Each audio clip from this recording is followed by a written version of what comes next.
Hello student, मैं सिर्फ सीमा श्रीवास्तव। मैं आज आपके लिए रॉबर्ट किंग मर्टन का विचरण का सिद्धांत लेकर आई हूँ। इसको इंग्लिश में बोले तो एनोमी, डेवियांस और विचरण, सामाजिक तनाव, ये सब एक ही है। कहने का मतलब जो समाज में अव्यवस्था उत्पन्न करे, जो समाज की संतुलन को बिगाड़े, उसको एनोमी की स्थिति कहते हैं। और एनोमी को आप व्यक्ति से संबंधित बनाएंगे, सामाजिक संरचना से नहीं। अगर क्वेश्चन में पूछता है और आ चुका है पीवाईक्यू में, किस विचलन को आप किससे रिलेट करेंगे, सामाजिक संरचना से करेंगे कि प्रकार से करेंगे कि आप व्यक्ति से करेंगे, तो आपको व्यक्ति से टिक करके आना, तो आपका क्वेश्चन सही हो जाएगा। तो मैं यहाँ पे रॉबर्ट किंग मर्टन के दृष्टि पर्सपेक्टिव से एनोमी बताऊंगी। अगर डर्कहाइम का मैं बताऊं तो डर्कहाइम को मैं पहले ही बता चुकी कि जनसंख्या बढ़ती है, औद्योगिक क्रांति के परिणाम स्वरूप जो स्थिति उत्पन्न हुई, जिसमें गरीबी आई, आत्महत्या आई, ये व्याधि आई, समाज में गंदी बस्तियों का बढ़ाव हुआ, तो ये सब एनोमी की स्थिति व्यक्ति को पैदा की, जो समाज की व्याधि को, स्थिति को उत्पन्न करता है।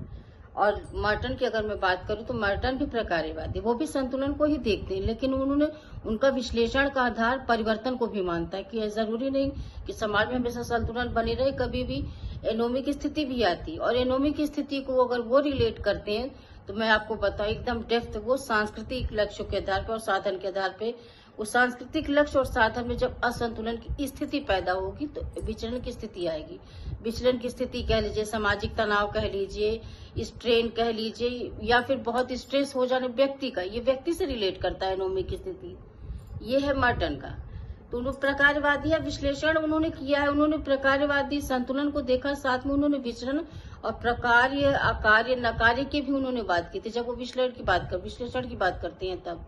तो उसी आधार पर उन्होंने 5 प्रतिक्रियाओं की भी बात की थी कि जब समाज में एनोमी की स्थिति क्या है, समाज में असंतुलन पैदा होना सांस्कृतिक के आधार पर। जैसे हर समाज अपने समाज के लिए क्राइटेरिया बनाता है, मानदंड बताते कि ये समाज का लक्ष्य है और ये मानदंड है। इसी लक्ष्य को प्राप्त करने के लिए हम जो समाज द्वारा स्वीकृत मानदंड है उनके अनुसार अगर हम अपने लक्ष्य को प्राप्त करेंगे तो समाज में अनुरूपता रहेगी। ये सीधा फंडामेंटल है। जो अनुरूपता उनका पहला है, मोड ऑफ एडेप्टेशन आप बोल सकते हैं वो। तो अनुरूपता में क्या है, हम जो समाज द्वारा स्वीकृत लक्ष्य, समाज द्वारा स्वीकृत साधन, उसके आधार पर हम अपने लक्ष्य को प्राप्त करें, समाज में अनुरूपता है। लेकिन जब नवाचार आएगा, आपका आएगा इनोवेशन, इसमें क्या होता है, हम साधन तो लक्ष्य तो लेंगे अपना कि हमें पैसे बनने हैं, हमें नौकरी करना है, लेकिन जब हम साधन की बात करेंगे तो हम विकल्प ढूंढेंगे। वो तब एनोमी की स्थिति। साधन विकल्प का मतलब हम विकल्प ढूंढेंगे कि पैसा कमाएंगे लेकिन शॉर्टकट रास्ते से, अपराध भी करेंगे, रिश्वत भी लेंगे। तो जो साधन हम यूज करेंगे वो सही नहीं होगा समाज के लिए। और जो उनका तीसरा है वो है आपका कर्मकांड। इसमें क्या स्थिति आती है, व्यक्ति ऊब चुका होता है फाइल से बोझ से, क्लर्क की भाई हमें अपना काम करना, उसको किसी ऊंचाई पे जाने का उसके अंदर धैर्यता आ जाए तो शांत स्वभाव से अपना काम करता है, कठिन परिश्रम करता है, उसे कोई मतलब प्रमोशन नहीं चाहिए रहेगा। और जो तीसरा वो प्रत्यावर्तन।